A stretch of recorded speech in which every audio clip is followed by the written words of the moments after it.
afternoon, everyone. Thank you so much for coming to our final brunch pitch of the year, Blackout Redemption.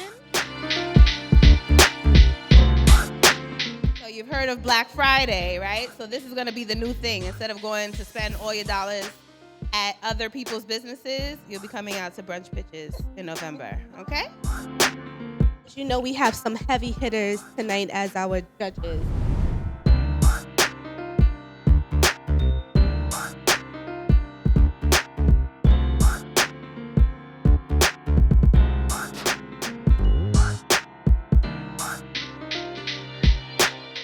So for the first entrepreneurs that are coming to the stage is Say That Channel.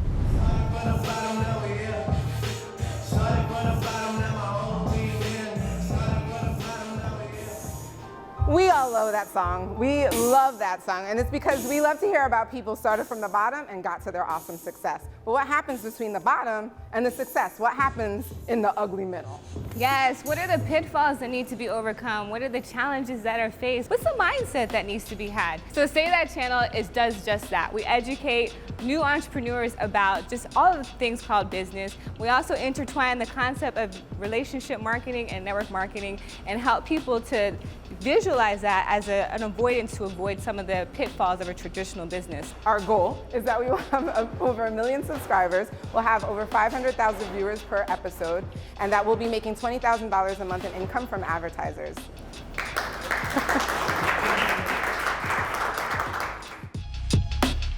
You have your goal, as you should have this goal of 1 million subscribers. How do you plan on getting to that goal? Right now, it's organically. When we invite people to come onto our show to be interviewed, we use their networks to continue to grow our own in terms of followership and subscribers.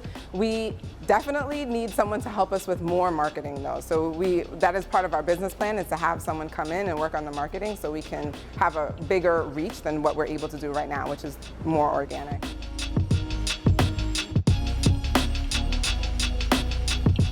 Hello, good afternoon. I'm Nikki, representing Nikki's Toast. Here I'm presenting my beverage company in which I make customized beverages. On display here I have both alcoholic and non-alcoholic beverages. My carrot juice, my cucumber lemonade, and this one here is a beets and carrot juice. And this one is sweetened with honey and coconut raw sugar. What's the vision for the company, like 3 years from now? Where would you like to see yourself, and what support do you need in order I would to like do that? this business to be my overall full-on passion, and instead of having to work my 9 to 5, I would like this to be able to take over my entire world. At this point, I want to be able to market not just the company as a beverage company, Nikki's Toast, but I had the idea of also doing Nikki's Treats, which is where I'm going into the edibles and more pastry type items. So that's something that I feel like I can bring a treat to any and anyone. Something delicious, something that you don't mind taking out $2, $3, $4, maybe even $10, $15 and giving yourself an evening treat. Do you work by yourself? Do you have any employees? Currently, I only have 1 employee, and I put him to work. What's the life? How long does the life have? The shelf life is 24 hours outside of the refrigerator. Refrigerated, I want to say 3 to 4 days, and freezer, which is what I recommend a lot of my clients to do, is to take any of the products we bottle in plastic and mason, which can handle the frozen weather. I try to tell them you have at least 30 to 60 days.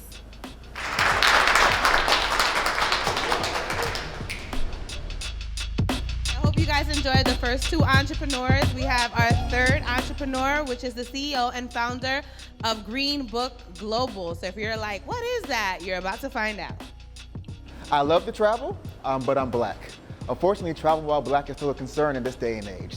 71% of Black travelers surveyed in a New York Times article said that it's still important for a destination to be perceived as safe for Black travelers. Hi, I'm Lawrence. I'm the founder and CEO of Green Book Global, the first ever Black travel review site. What makes our site even more unique is that instead of rating activities, we rate cities. So destinations have a score for categories like adventure, relaxation, but also, and most importantly, what it's like traveling while Black. So back in 2015, I left my job to travel around the world. I went to 30+ countries in all 7 continents, including Antarctica. But while traveling, I noticed 1, it takes an absorbent amount of time to plan for a trip, but 2, As a black traveler, I was kind of nervous going to certain destinations, not knowing how my blackness would be received. I couldn't find a platform that could provide me this information, so I built one, and that's how Green Book Global was formed. So when we talk about the revenue model, there's two of them. So the first one is just earning a commission based off a trip that's booked. So if you go to Cartagena and use booking.com and maybe you only stay there for a night, let's say it's $400 for the night, we typically make about 3% off of that. So that's one way we would make money. But also we have an annual subscription. So if you think about like TripAdvisor and Yelp, like their sites are nothing without reviews, but they don't really share the profits. Right? So our idea is like, actually, we're going to share the profits. So if you become an annual subscriber, it's a premium membership of about $15 or about $29.90, $30 for 2 different tiers. And from that, you get to earn cash back. So we actually will pay you to leave a destination review. So let's say you go to Cartagena, you had a terrible time. As long as you leave a quality review, you can actually earn cash for that. If you book that trip via Booker.com or some of my partners on the site, you also get some cash back. And if you just visit the site, you can also earn cash back. So those are the ways that we plan to make money. For 2022, we're targeting 3,000 members.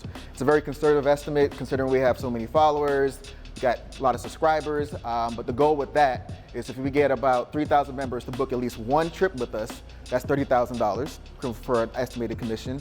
And then with the annual subscription model that we have as well, if you combine like the high tier and the low tier, it's about $26.15 per user.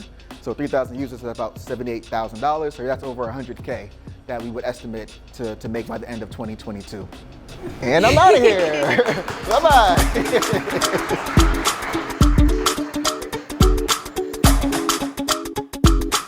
Hi everyone, I am Skeeta. This is my husband Kevin, daughter Genesis, my son Zion.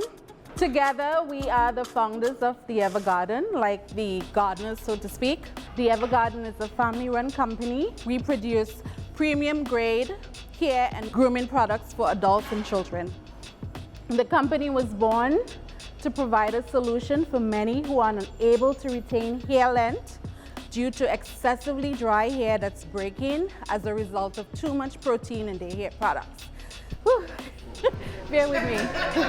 Motivated by Everly, whose once beautiful hair broke off because it was excessively dry, I began to research on how to solve such hair problems and the products needed to fix the issue and maintain the issue. I began making products at home, and with the right blend of ingredients, protein-free ingredients, her hair began to thrive.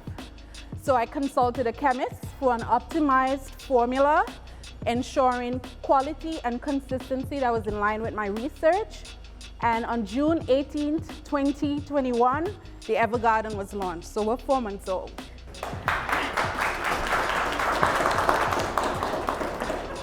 In bringing this to market, being that you're right, people don't usually talk about this whole protein thing and the overload or having too much in the products. In bringing it to market, how do you educate the consumer that this is what's needed, like the clay wash? Like if I see this in the store, I know this as a hair person, but most people wouldn't know that I might need a clay wash. How do you educate the consumer? So we try to use the mediums that everyone's on, social media. We use our platform not just to showcase our products, but to educate individuals on how to use them, more about protein overload, balance in protein and moisture. So we definitely use social media, all the platforms to educate. Okay, and on your website, there's like information and correct, on our website. And My videos, Evergarden. like you have like videos show. Not videos, not as yet, but that Okay. is our plan. Yes. Okay. Oh, thank you.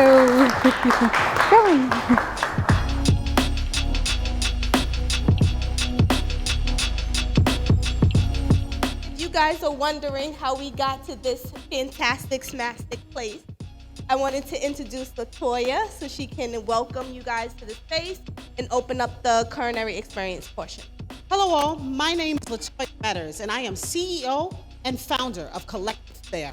Collective Fare is a full-service catering, food service, and culinary education company. Our mission is to create viable food markets in under-marginalized communities that are known to be food deserts, as well as to create the next Black Italy. Today, we have prepared a culinary experience for you. This culinary experience is indicative of the hardships, the trials, the tribulations, but the beautiful things that we create. Brunch was actually started by us in Louisiana. And through this brunch that we're creating today, we have a lot of different things on the menu. Every single one of them has a story to tell.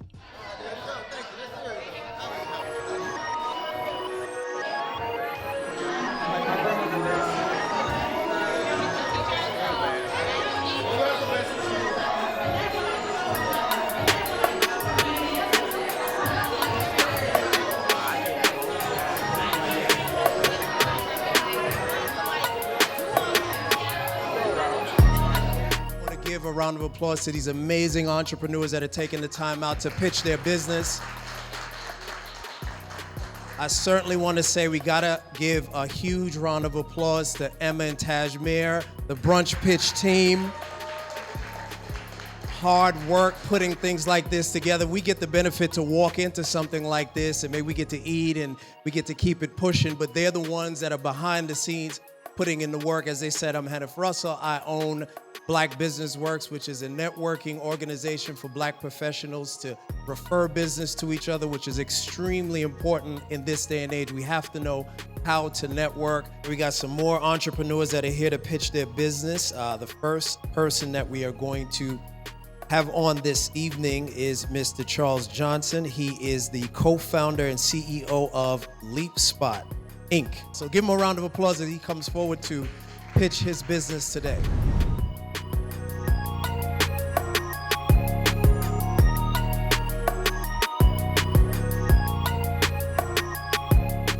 LeapSpots is a New Jersey MBE certified B2B cannabis transportations and logistics software company. At LeapSpots, we're developing a transportation software platform to help simplify the distribution needs between New Jersey and New York cannabis businesses with an end-to-end supply chain solution for transporting their cannabis products. New Jersey's cannabis market is anticipated to open next year and is projected to reach $1.2 billion by 2023. New York City is actually scheduled to open up around 2023 and it's projected to reach $4.4 billion.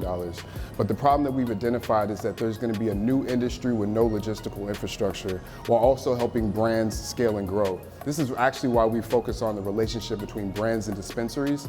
So beyond distribution services for all cannabis businesses, we also provide a platform that helps brands launch and scale by connecting them to a network of retail dispensaries while also providing other beneficial solutions.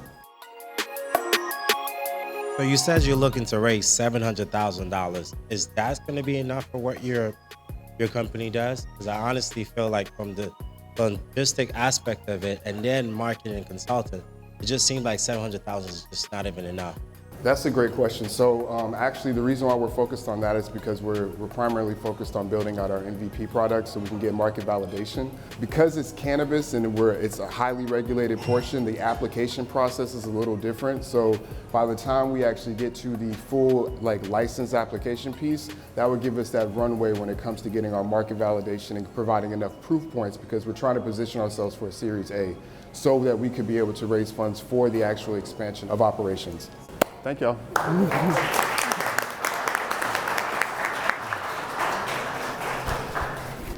right, our next pitcher for today is Dwayne Chan Shu, the owner of NBHD Brûlée, a cafe in Harlem. Round of applause.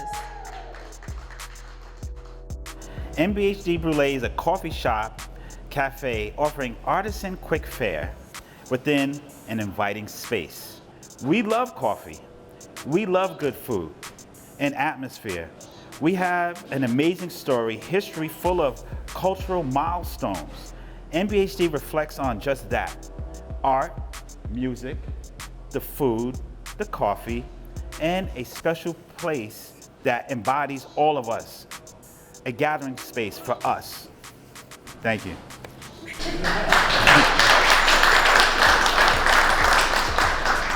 I've never been to your place. I've heard of it. This burger is everything, and I'm not even a vegetarian or vegan. This is a bean burger, and I would actually order this off of your menu. I'll just say that. I definitely commend you for that, and I love how genuine you are, and I'm sure that it reflects in your business.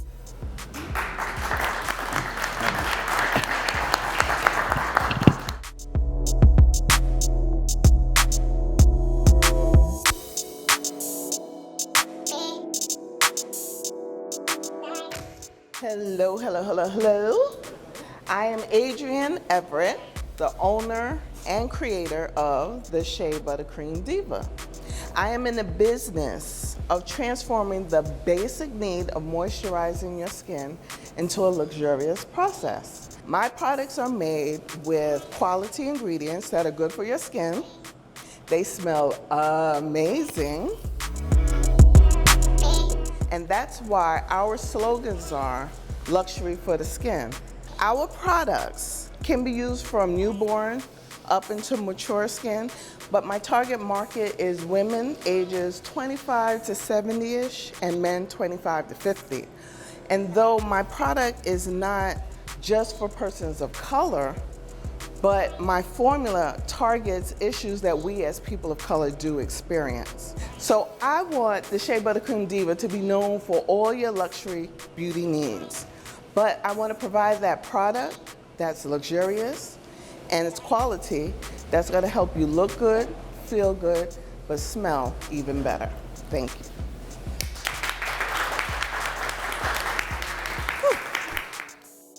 Congrats on what you've been able to build so far. So you mentioned going to the next level for your business. Could you articulate what that actually means? What does that mean in terms of monthly recurring revenue, in terms of sales goals, and what kind of resources do you need to be able to do that? If I were to get money, I would need at least $50,000 because I would like to change my packaging. I feel that my product is luxurious. I know it's great.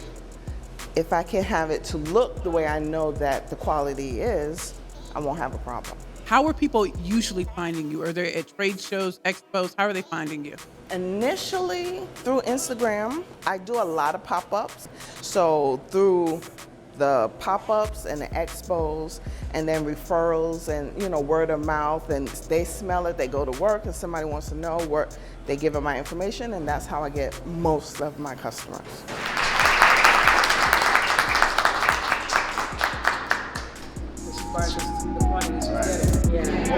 That's the leading up, the leading up, because you haven't hooked me in to your community, right?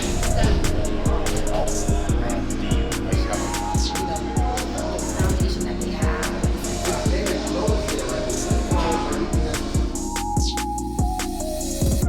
I know how to get people places, but organize it, book your hotel room, whatever you need to do, and then. I understand you were in the weeds on this 24/7, 365, but you're gonna lose people. The Brunch Pit. Blackout Redemption. The finals are here. And the winner is, can I get some drum roll? Who's it gonna be?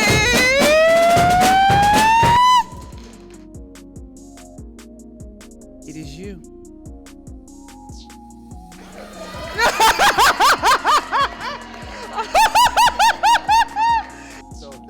This was my first pitch, so as you can see, I was a little bit nervous, but I really appreciate the questions and the feedback, but in particular for Tashmir and Emma.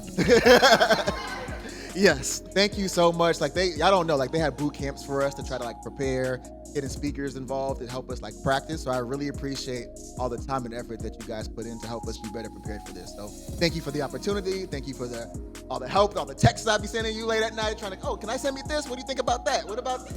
So I just appreciate it all. So thank you so much. What I will say is a few things that we took into account. How easily digestible the pitch and product and or service was. How easily digestible we think it would be for your potential consumer. How quickly can this go to marketplace and make an instant impact? You not necessarily being a marketing expert, how well can your product market itself on its own? Those were just 3 of maybe 6 or 7 things that we discussed. So these would be things that, even in you winning, that you should continue to consider moving forward. Yeah, I'll close us out with this. Thanks again to each of you for taking the chance to build something, to solve a problem, to deliver a product to market, to hopefully improve the lives of people, whether it's travel, whether it's skincare, whether it's cannabis and people enjoying their lives or even for medicinal purposes. Thank you for doing that. Thank you for coming and pitching your businesses today. I'd love to stay in contact with all of you as you continue to build your pitches, and certainly if you're interested in showcasing what you're doing, I'm on television. Certainly happy to have that conversation where appropriate. All of you did an incredible job. I hear thousands of pitches. I've heard thousands of pitches from entrepreneurs all over the country, all over the world. And I was happy, excited to come back to Brooklyn, to come back to Brownsville to hear pitches from entrepreneurs, and you all certainly didn't disappoint. So I just want to say thank you to all our panelists. Their time is valuable, and so is their insight, right? People pay money to get this kind of feedback and kind of coaching, right? This is kind of like on-the-fly coaching, and it's all very valuable. All the pitchers were worked extremely hard. I mean, to even send that text late at night, you really took this pitch competition very seriously. And for us, all the hard work we put into it, it's worth it if you are truly invested and took this seriously. I also wanted to thank all the sponsors that made this possible. Also wanted to say thank you to LaToya for seeing the vision from the very beginning. She has been an amazing partner, thought leader, helping us figure out how to bring this to life, because you never really hear Black folk pitching over brunch, over a curated Black menu, going across the diaspora and our influences, and that is amazing. Super, super excited about that.